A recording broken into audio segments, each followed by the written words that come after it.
I have the good fortune of being with a patriot, and boy, do I ever like my patriot friends.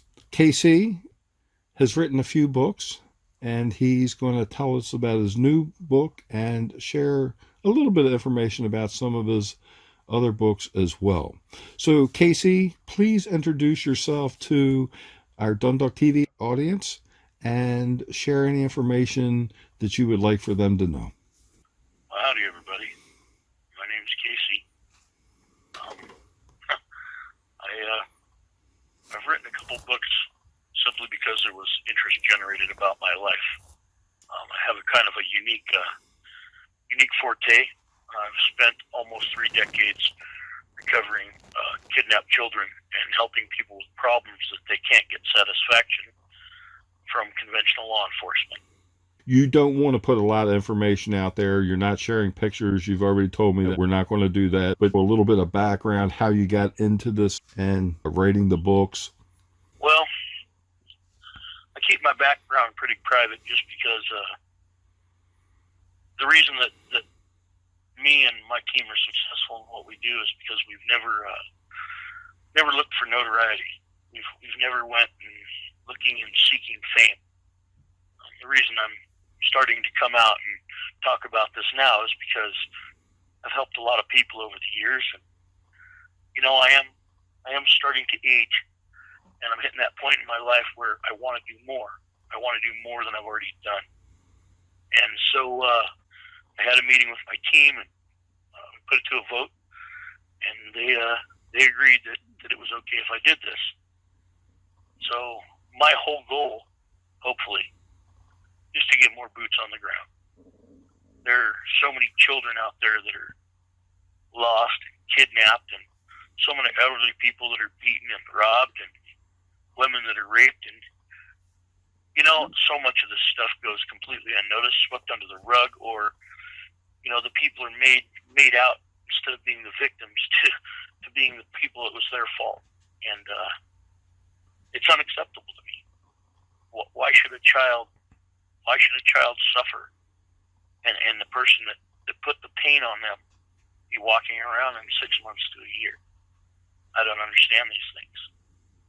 And I'm not God, and I'm not a judge. But when you've got a 9-year-old girl that's been raped, and she can't sleep at night, and her mom's all messed up in the head because of what happened to her, and she needs closure because that son of a bitch that did it's still out there, what do? Do you let things like that just go? Or because you have certain skills that you evolved over the years, you can use them to give some people peace and justice. So that's how it started. And I'm just hoping, like you bring more attention to traumatic brain injury. Well, I'm hoping more people start saying, no, not anymore, not in my house, not on my watch, and not in my yard, and not in my city. I would love nothing more than to see more people step up instead of stepping away. Being a traumatic brain injury survivor, I realize there's so many other things happening in the world, and the majority of the time when somebody gets cancer or they have a liver disease or heart disease, that's all they can focus on. That's all they only want to focus on, that. But do my best to pray daily for everyone that's suffering in the world, and do my very best to help anyone that I can. And I wanted to come into this interview blindly, and I saw a little bit of stuff that you had shared last night, and to be quite honest with you, that it was a sentence or two, and it was mind-blowing what I read. And actually I feel the pain of these things because I've been through so much myself. Tear came to my eye just reading what was there. I'm like, oh my God, this is a very dark story. Unfortunately, this has been going on for a long time, and I have been very concerned about kids disappearing. How come I never saw any kind of real resolution? They would talk about this kid disappearing here and a kid disappearing there. No one's taking it as serious as they need to, because guess what? People are disappearing, and it's not only kids, it's people of all ages that are disappearing. So a lot of focus on the stories that were put out there are about the kids, but women are disappearing all the time. It's Oh a yeah, it happens all the time. very sad reality. And everybody's walking around like, oh, we live in a free society. This is a good place and everything. And I agree with the majority of that. But guess what? There's some evil son of a guns out there. And God bless you for doing what you do. Thank you. And I can tell you this: there is absolutely no way that we would have had the success that we've had without the hand of God in it. Because, I mean, when I started this so many decades ago to today's date, we have a 100% recovery rate. 100% of the cases we've taken, we've managed to give satisfaction. And I pray to God that can continue. I really do. Amen to that. I happen to be friends with Jimmy Johnson. He does NC Fire out of North Carolina, and he puts out the stats of kids that are abused and raped and things of that nature. I support him, and I like the work that he's doing. It's grown a little bit to other states. There are people out there that are bringing some awareness to that. It's not about the kidnapping and things of that nature. It's just about the rapes that are going on. A lot of those rapes are by illegals. So we're letting people come into our country that don't respect us.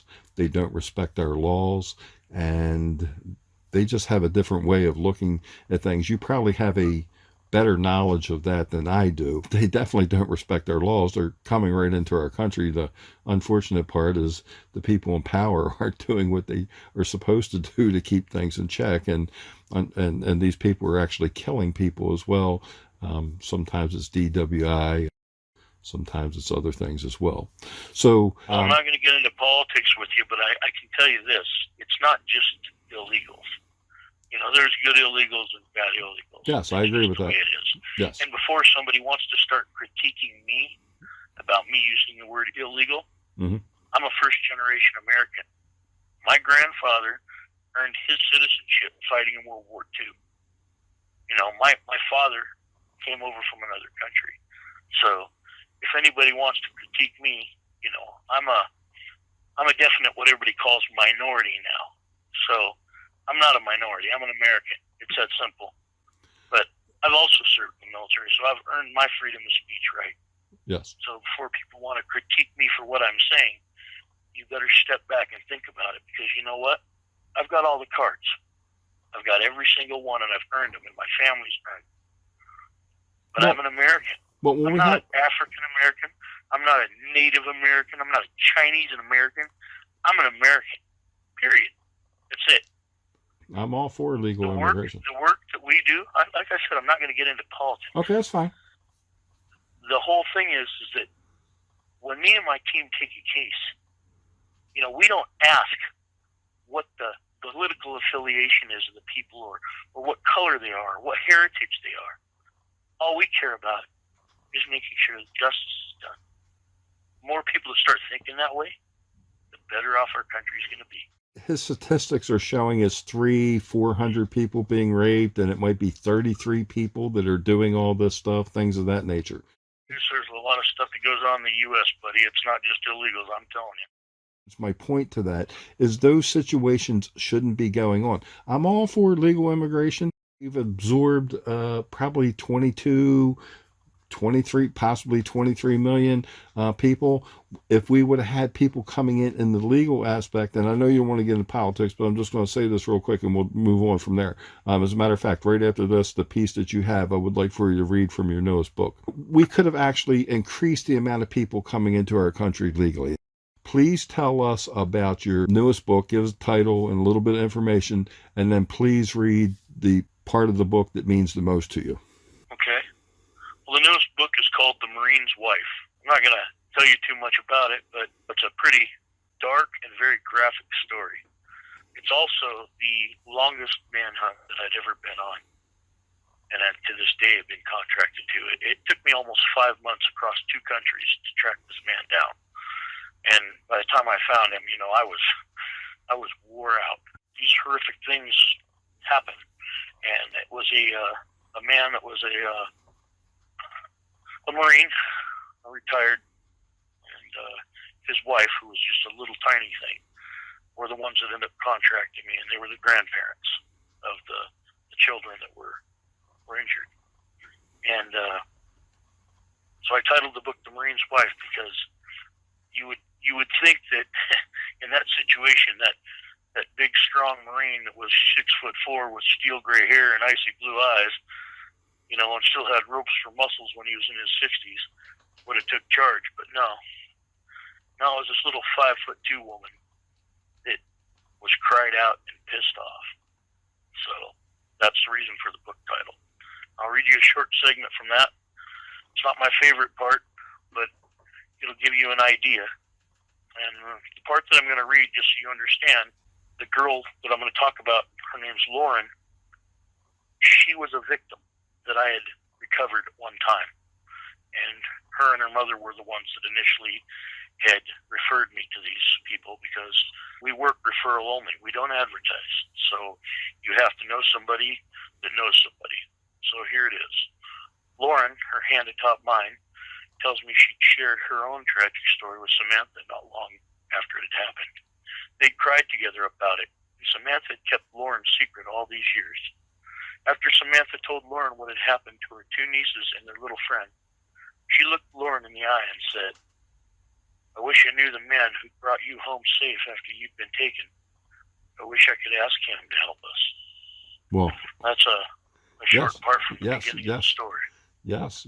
And doing what I'm doing right now is really amazing. I'm coming into contact with many amazing people, and I just happened to see you making comments on Facebook. And last night I saw, or it might have been the night before, saw that you had posted that you were releasing a book. And I feel very fortunate you're doing this with Dundalk TV. You also told me the other night that you had a high-profile interview with someone, and that our interview style was the same. So that was very nice to hear. Well, yeah, I'm actually getting ready to start a podcast. We'll start recording that this week. And a British company, Crowd Network, is the one that's producing it for me. I chose a company out of this country for a reason. And the podcast is going to be named Hunting Evil. And it's going to be me telling stories about my life, and I'm being interviewed by a woman named Sam Walker. She was with the BBC for years, and she's supposed to be very professional. I've never met her. I don't know her.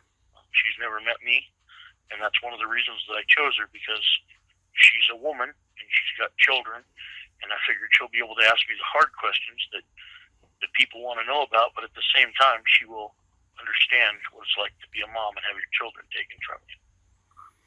So yes.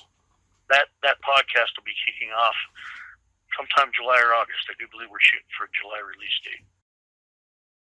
Ladies and gentlemen, I'm delighted to share with you some audio from what I believe is one of Casey's upcoming podcasts with Samantha Walker. I'm a hunter. That's what I do. It's no different hunting a human than it is hunting a cat or a bear. I mean, you'll hear people, they're deer and elk hunters. "Oh, I'm a good hunter. I got a deer. I got an elk."